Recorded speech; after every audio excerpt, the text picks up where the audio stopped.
I think they get by with him.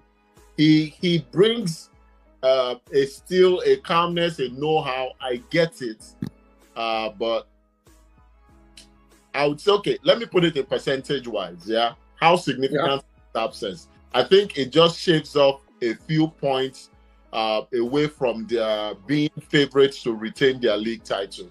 I still call City the favorite, even with the absence. Now it tells you. I think what the message here I'm getting is maybe City's squad depth is not as big as large. Yeah. If they cannot find, you start to ask yourself, do they have to bring back a Calvin Phillips to stand in his gap? Because there is no like-for-like replacement. And even you saying a John Stones, I'm not even sure. I would rather do a Calvin Phillips. I still think City, I'm rambling, but I still think City is the slight favorite. The loss of Rodri is important, but they should be able to navigate the Premier League without him. All right, perfect. Valani. So, like most, I think Rodri importance to the Man City squad.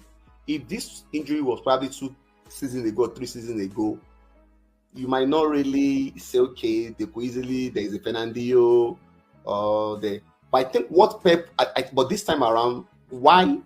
I think in the last 1.5 years, or close to 2 years, he has proved to be probably the most important player in that their midfield. What Pep will not do is to look for a like for like. I think they will change the way they play. You will see more of a double pivot rather than somebody single-handedly playing there. And you saw that last weekend. It was Kovacic and the young Luis. I think they will rather have, instead of having like a single 6 and 2 number 8, I think we'll probably see a double pivot and a number 10 more to probably have a little bit of more control. I think that's what do you call it? We will see more. I think where the bigger problem is going to be is this: when you have Rodri out, even and you don't have that Kevin De Bruyne of 2-3 seasons ago, we have to admit, I'm not sure Kevin De Bruyne will be as good as he was 2 years ago or 3 years ago now again. So when you have Rodri out, Kevin De Bruyne out, it tends to what do you call it? You could see that could make the midfield looks a little bit light in terms of quality, and you might see more of. I think they were very lucky that Ike Godegan was available from Barcelona. If Godegan has not joined, I think it would have been a bigger disaster for them. At this point in time, it could have been a bigger disaster for them because that could have forced them to play. There are still qualities there, depending how he wants to play. You will probably have seen more of this, but the guy they signed from Wolves, Nunez, which I don't think really trust like that. That's the problem. That's the only problem I have with it. You don't trust the player you sign him. See more of Kovacic. So I think it's just that combination of not having Rodri for that long, and Kevin De Bruyne will not be available at some time. And again, even if he's available, does it look like Kevin De Bruyne some few years ago? I think that's where the bigger issue is going to be. All right. And I think Pep will probably have to play this boy more, Savio, because it brings in the bracket. It gives them something. It brings out the feel of the Riyad Mahrez, the Leroy Sané kind of thing, and I think. And this is where Foden has not probably been able to, what do you call it? Last season, we thought that last season was a breakthrough for him. But this season again, I'm not sure he has even started a single game.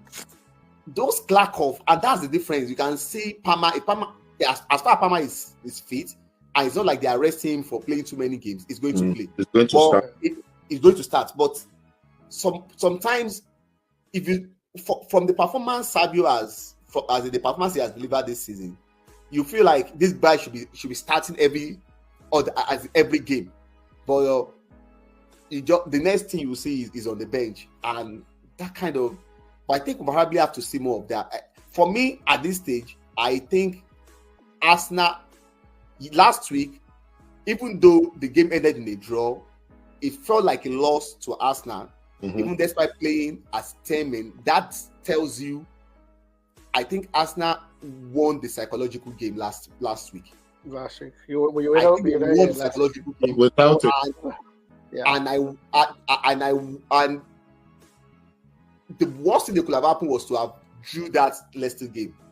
But for me, I think they broke something.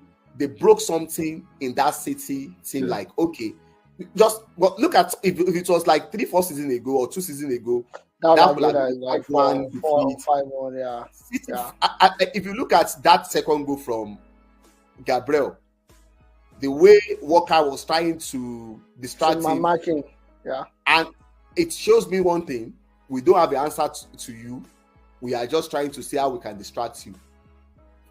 I think Arsenal won the psychological game last week, and I think they need to be bullish, and that's why I like the Arteta response to the Pep Guardiola comment about like he's not doing that friendship or red thing like a thing again. It's a war. Let's get into it, and that's what it's a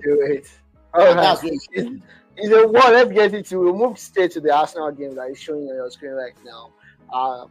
Gabriel Martinelli scoring 1 goal and assisting another as Arsenal won 4-2 against Leicester City. It was an ugly win.